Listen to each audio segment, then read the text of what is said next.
প্রিয় বন্ধুরা, কেমন আছেন? আশা করছি ভীষণ ভালো আছেন। আজকে আপনাদের মাঝে ইউনিক একটা রেসিপি বলতে পারেন, অনসিজনের মূলা দিয়ে আলু দিয়ে রান্না করে নিলাম ফাটাফাটি ডিমের রেসিপি। যেরকম দেখতে লোভনীয়, খেতে কিন্তু অপূর্ব হয়েছে। আপনার দাদাভাই কিন্তু খেয়ে নিয়েছে, বলছে দারুণ হয়েছে। আর রিভিউটা কিন্তু আমি দিয়ে দিলাম। তবে কিভাবে রান্না করি, প্রসেসিং করি, সঙ্গে থাকুন, দেখতে থাকুন।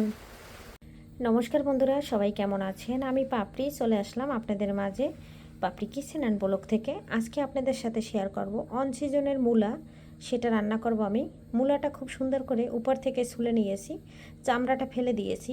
এখন আমি এটা টুকরো করে কেটে ভাপ দিয়ে নেব। আর এদিকে নিয়েছি 5টা ডিম। ডিম দিয়ে হবে মূলা রান্না। তবে এর ভিতরে দেব আলু। আলুটা আমি আগেই কেটে নিয়েছি, তবে মূলাটা এখন লম্বা লম্বা করে কেটে নিচ্ছি। আর এর ভিতরে ডিম আর মূলাটা একসাথে সিদ্ধ করে নেব। ডিমটা কিন্তু ভালো করে হুইলের গুঁড়া দিয়ে পরিষ্কার করে নিয়েছি, ধুয়ে নিয়েছি। আর এদিকে মূলাটা কিন্তু এখন কেটে ধুয়ে নেব, তারপরে সিদ্ধ বসিয়ে দেব। বন্ধুরা, খুব দ্রুত মূলগুলো অফ ক্যামেরায় কেটে নিয়েছি। আর এখানে আমি একটা রাইস কুকারের পাতিলে বসিয়ে দিচ্ছি। এখন দিয়ে দিচ্ছি এখানে জল। জল দেওয়ার পরে দিয়ে দিচ্ছি লবণ। এখন এখানে দিয়ে দিচ্ছি ডিম। এখানে 5টা মুরগির ডিম নিয়েছি আমি, আর একটা হাঁসের ডিম দিয়ে দিচ্ছি। বন্ধুরা, বাহিরে প্রচুর বৃষ্টি, কি কথা শোনা যাবে জানি না। মুষলধারে বৃষ্টি হচ্ছে। ডিমটা ভাজার জন্য কড়াইতে তেল দিয়ে দিয়েছি, একটু লবণ আর একটু হলুদ। এখন ডিমগুলো ছেড়ে দিচ্ছি, ডিমগুলো ভেজে নেব।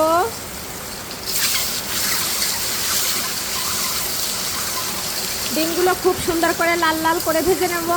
তবে বেশি লাল করব না, হালকা লাল, তাহলে ডিমটা শক্ত হয়ে যাবে। ডিমটা ভাজা হয়ে গেছে, তুলে নিচ্ছি। এই যে দেখুন কত সুন্দর ভেজে নিয়েছি। এখন তুলে নিচ্ছি। আলুটা দিয়ে দিচ্ছি, লবণ দিয়ে দিচ্ছি। আলুটা লাল লাল করে ভেজে নেব, তাই হলুদ আর লবণ দিয়ে খুব সুন্দর করে নেড়ে ছেড়ে ভেজে নিচ্ছি। সঙ্গে থাকুন বন্ধুরা। বৃষ্টির কারণে কথাটা শোনা যাচ্ছে কিনা জানি না, সবার কাছে ছড়ি খেয়ে নিচ্ছি, যেহেতু আমার রান্নার সময় ভয়েস দেই। আর আপনারা একটু ক্ষমা সুন্দর দৃষ্টিতে শুনবেন, অনেকটা শব্দ আসতেছে। বন্ধুরা, আলুটা ভাজা হয়ে গেছে, এখন তুলে নিচ্ছি। তুলে নিয়ে এখানে ফোড়ন দিয়ে দিচ্ছি। আর 2টো তেজপাতা দিয়ে দিচ্ছি, 1 টুকরা দারচিনি আর 3টে এলাচ, গোটা জিরা, কেটে রাখা কাঁচামরিচ আর পেঁয়াজ। পেঁয়াজটা ভালো করে কষিয়ে নিচ্ছি, তারপরে আমি বাটা পেঁয়াজটা দিয়ে দেবো। পেঁয়াজটা ভাজা হয়ে গেছে, ফোড়ন করা আদা আর দিয়ে দিলাম পেঁয়াজ। এটা একটু নেড়ে ফেড়ে এখন একটু গরম জল দিয়ে দিচ্ছি। অল্প একটু জল দিয়ে দিয়েছিলাম। এখন আমি পেঁয়াজটা গলে গেছে, আদাটাও গলে গেছে। এই পর্যায়ে মশলাটা দিয়ে দিচ্ছি, দিয়ে ভালো করে কষিয়ে নিচ্ছি। পরিমাণ অনুযায়ী হলুদ, ঝাল বুঝে মরিচ, যেহেতু কাঁচামরিচ খালি করে দিয়েছি, ধনে জিরার গুঁড়া, সব কিছু দিয়ে ভালো করে মিশিয়ে নিচ্ছি। এখানে দিয়ে দেবো স্বাদ অনুযায়ী লবণ। সব থেকে পৃথিবীর মিষ্টি জিনিস হলো লবণ। এখন এখানে আমি আরেকটু গরম জল দিয়ে দিচ্ছি মশলাটা ভালো করে কষিয়ে নেওয়ার জন্য।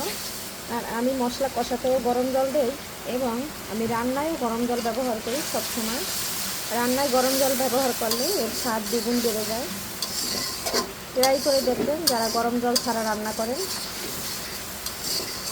খুব সুন্দর করে এখন মশলাটা নেড়ে ছেড়ে ভালো করে কষিয়ে নেব।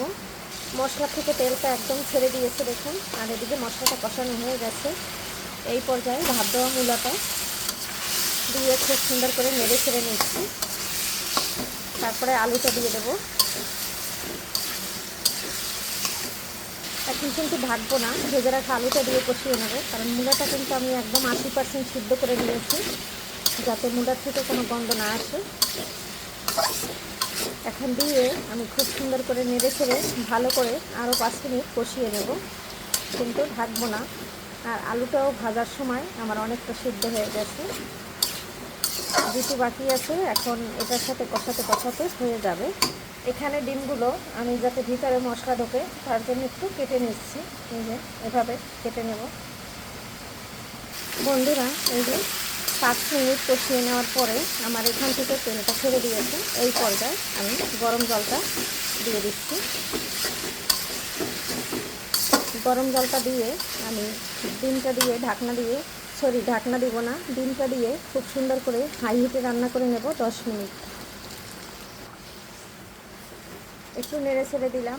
আর কতটা জল দিয়েছি সেটা দেখতে পাচ্ছেন। আলুটা তো সিদ্ধ হতে হবে। আর এখন আমি বলক আসলে পরে ডিমটা দিয়ে দেব। গরম জল দেওয়ার সাথে সাথে বলক উঠে গেছে।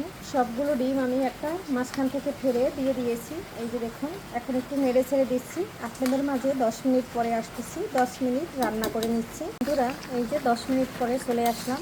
আর এই যে দেখুন, ঝোলটা কিন্তু একদম টেনে গেছে। এই পর্যায়ে আমি জিরার গুঁড়া দিয়ে দিচ্ছি। আর এই আলুটা আর মূলাটা কিন্তু একদম সিদ্ধ হয়ে গেছে। দেখুন, খুব সুন্দর করে সিদ্ধ হয়ে গেছে। এখন এখানে দিয়ে দিচ্ছি জিরার গুঁড়া, দিয়ে দেবো বাগানের টাটকা ফ্রেশ ধনে পাতা, তুলে আনছি। ধনে পাতাটা কুচি কুচি করে নিচ্ছি। এখানে নিয়েছি 3টা ঝাল ঝাল কাঁচামরিচ, মাঝখান থেকে ফেলে দিচ্ছি। সব কিছু দেওয়ার সাথে এখন একটু নেড়ে দিচ্ছি। নেড়ে দিয়ে 1 মিনিট রান্না করে নিয়ে নামিয়ে নেব, যাতে আমার জিরার গুঁড়া এবং ধনে পাতার ফ্লেভার, কাঁচামরিচের ফ্লেভারটা খুব সুন্দর করে সুগন্ধ ছড়ায়। এভাবে বন্ধুরা একবার হলেও মূলা আলু দিয়ে ডিম রান্না করে দেখবেন, কেমন লাগে খেতে। আশা করছি ভীষণ ভালো লাগবে। খাওয়ার পরে আমি আপনাদের ভিডিও দিয়ে দিচ্ছি, আপনার দাদাকে দিব, দাদা খেয়ে যাবে। বন্ধুরা, ফাইনালি কিন্তু রান্নাটা হয়ে গেছে। আর দেখুন, ডিমটা আমি মাঝখান থেকে ফেলে নিয়েছি, তাই কুসুমের ভিতর খুব সুন্দর করে মশলাটা প্রবেশ করেছে। আর রান্নাটা কেমন হয়েছে জানাতে কিন্তু ভুলবেন না। সবাই ভালো থাকবেন, সুস্থ থাকবেন। আজকের মতো বিদায় নিচ্ছি। আবারও দেখা হবে নতুন কোনো রেসিপিতে। সবাইকে আগামী ভিডিও দেখার আমন্ত্রণ জানিয়ে বাই।